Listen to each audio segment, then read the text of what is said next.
Fala galera, no vídeo de hoje vocês vão conhecer o Forte São Mateus aqui em Cabo Frio. Meu nome é Mac e você está no White Camp Brasil.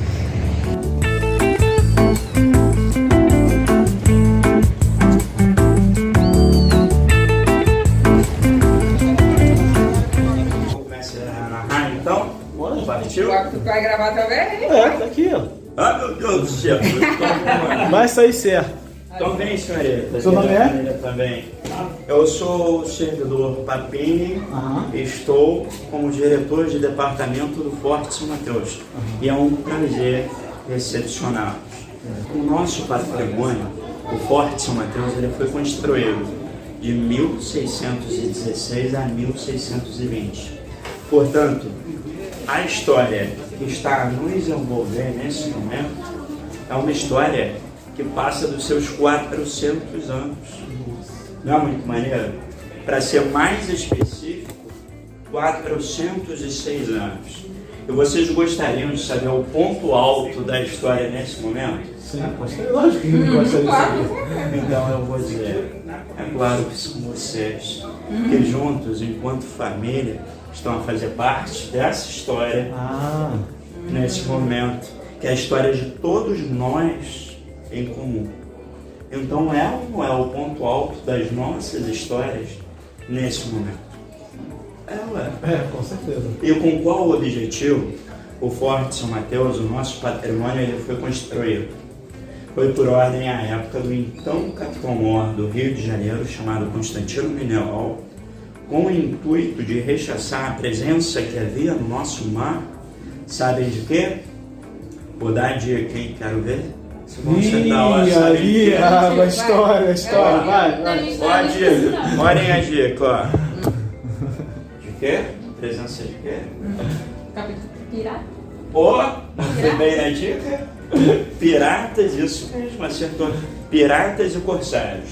E normalmente eles tinham as nacionalidades, ou eram franceses, ou eram ingleses, ou eram holandeses. Com qual objetivo? Eles vinham, claro, que de saquear. E o ouro a ser roubado nesse tempo era o pau-brasil. Então, segundo historiadores contam, pontualmente eles eram presos no calabouço. Mas esse termo pontual é importantíssimo enfatizar. Não quer dizer nada com relação à ineficácia. Muito pelo contrário, porque é importante rememorar que o Forte São Mateus ele foi construído com o objetivo de rechaçar, de repelir, de mandá-los embora sem precisar conflitar. Então, quanto menos prisões o nosso patrimônio fizesse, mais demonstração de eficácia e sucesso ele faria para com o seu objetivo de construção.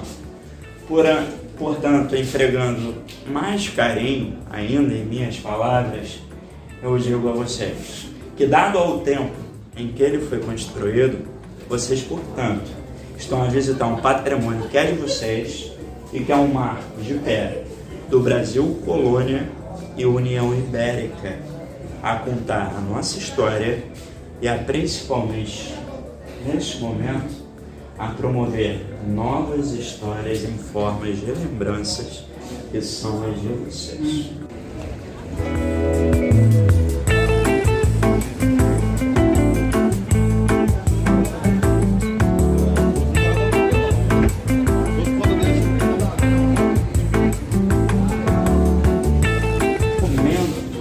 Impresso em forma de banner.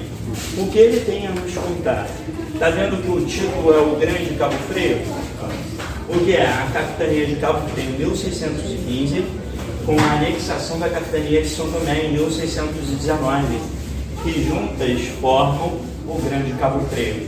Aí o que nós temos abaixo em destaque? Um mapa do estado do Rio de Janeiro, certo? Sim. Agora anotem aqui comigo que existe uma linha no meio do mapa.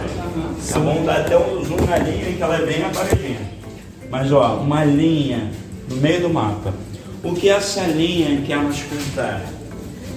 que da metade do mapa do estado do Rio de Janeiro à direita era o Grande Cabo Frio. Ih, caramba! À esquerda, o Rio de Janeiro. Então, em dado momento da nossa história, Cabo Frio, o Grande Cabo Frio, já foi maior do que o Rio de Janeiro. Então, notem só, toda essa tabela aqui abaixo, com relações que retratam gerações de desmembramentos, que envolvem cidades, todas essas cidades nós podemos então dizer, a critério de beleza, nunca de vaidade, e com muita beleza, que todas essas cidades um dia já foram Cabo Frio. As últimas, de 1615 até 1986, as mais recentes a se emanciparem, foi a Arraial do Cabo. De 1615 até 1986, a Arraial do Cabo era Cabo Frio. Sabiam disso? De 1615 até 1997, segundo o Banner, Búzios era Cabo Frio. E tem uma história que é muito bonita. Búzios, quando se emancipa, não havia construído ainda uma maternidade. Búzios veio construir a maternidade em meados de 2002. Então, todas as mulheres que engravidavam em Búzios vinham ter seus filhos na cidade de mãe. Vinham ser mãe na cidade de mãe. Olha que beleza essa história. Não é muito bonito? E a de vocês, tá bom?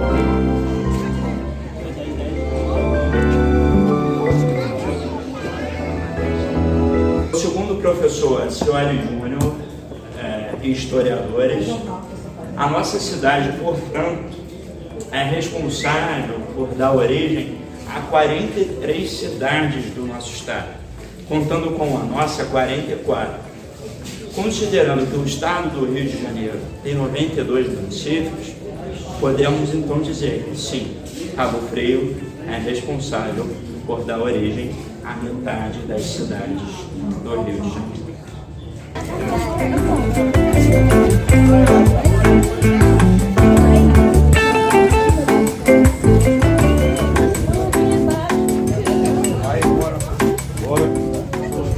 Uma lição que eu aprendi após contar tantas histórias, que a história, independente do lugar que ela aconteça, é um bem imaterial que pertence a todos nós com igualdade.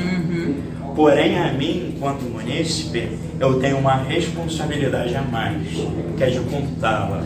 Porque se caso contrário eu não fizer, a nossa história é finda, a nossa história e cultura finda, morre. Sim. E nós passamos a admirar mais o externo, não que não deva ser admirado também, mas passamos mais a admirar o externo do que o interno. O nosso pertencimento, a noção de pertencimento vai se perdendo. Bom, o que eu tenho a explicar com relação a esses painéis é que nesse primeiro painel de fotografias, ele mostra que existiu na nossa cidade uma ponte de ferro. E notem que existiu um pilar de sustentação no meio. Sim. Essa ponte foi construída em 1898 pelo Major Beleguer. E ela desaba em 1920. Ela teve 22 anos de vida útil. Por qual razão ela desabou? Por ser de ferro e diante do rio nós temos o Atlântico, que dá origem a um corpo d'água hipersalino. Então o processo de corrosão para com essa ponte de ferro era constante. Então ela subitamente desaba. Aí passando para esse quadro aqui, notem comigo que existe uma outra ponte, a ponte Feliciano Sodré. A ponte Feliciano Sodré, ela foi construída no mesmo lugar da ponte de ferro. Inclusive, o pilar de sustentação serve como pilar para a construção da ponte, os andaimes e tudo mais. E um dado importante que pertence a todos vocês, a todos nós, é que ela foi construída em 1926 com os recursos da época. E dado ao tempo em que ela foi construída, 1926, foi a maior ponte de vão livre a ser construída não apenas no nosso país, mas na América Latina. Que isso, cara? Então, é um marco importante, não apenas para nós brasileiros, mas para todos nós latinos. Né? É importantíssimo. Um grande feito, né? A gente passou por cima dela ontem, né? É, a ponte responsável por nos levar à Rua dos Biquínis, Isso. a Praia do Peró, a Búzios, né? A ponte que nos traz, responsável por a nos trazer a Praia do Forte, a Arraial do Cabo, enfim. É o que eu poderia acrescentar mais para vocês. Nem sabia essa história aí. É a primeira visita de vocês? Aqui no Forte Em Cabo Frio? Não. No Cabo Frio não. Nós já viemos várias vezes, né? Mas Nunca subiram. Nunca subimos. Porque as pessoas fazem a ideia do seguinte: nossa, Praia do Forte, lá tem um forte. Um forte trabalhava, né, tem algo em comum. Todos os fortes trabalhavam para a defesa de algo do território, né? Mas todo forte carrega uma defesa específica, uma razão pelo qual ele foi construído, específica da nossa história. Então existe um ponto em comum e um ponto singular para cada patrimônio. A critério de comparação, nunca de depreciação, a critério de exemplo apenas. O Forte de Copacabana, vocês já foram? Não. Eu não. O Forte de Copacabana ele foi construído em meados do século XX por conta da Primeira Guerra Mundial. O nosso Forte, São Mateus, ele foi construído em meados de 1616, portanto 300 anos antes. Entendem? Então, se a gente não jogar essa dimensão, não de que um é mais que o outro, todos dois carregam uma missão em comum, que é de contar a nossa história e períodos diferentes da nossa história. Por isso, nenhum nem outro merece depreciação. Ao contrário, merecem ser apreciados. Mas cada qual com sua profundidade histórica e com a história que cada um deles guarda, né? Que são nossas histórias. Bom? Bom. Amigo, parabéns aí, sucesso Imenso vocês. prazer recebcioná-los e vocês que estão e vão assistir a esse vídeo, visitem o patrimônio que é de vocês. Visitar um patrimônio, sabem, eu costumo usar como exemplo, sabe quando a gente escuta a música gravada? É gostoso ouvir, mas a música ao vivo não é muito melhor? Muito melhor. Assim são as viagens, assim é visitar um patrimônio. Não é como olhar na fotografia ou ver um vídeo. O vídeo ajuda muito, porém estar no patrimônio é como ouvir uma música ao vivo, né? É sentir o ar, é poder tocá-lo, né? Sim. E aumentar esse grau de pertencimento. Bom? Tá bom. Obrigado. Nada. Vamos ficando por aqui. E você já sabe, né? Mac na área. E se derrubar, é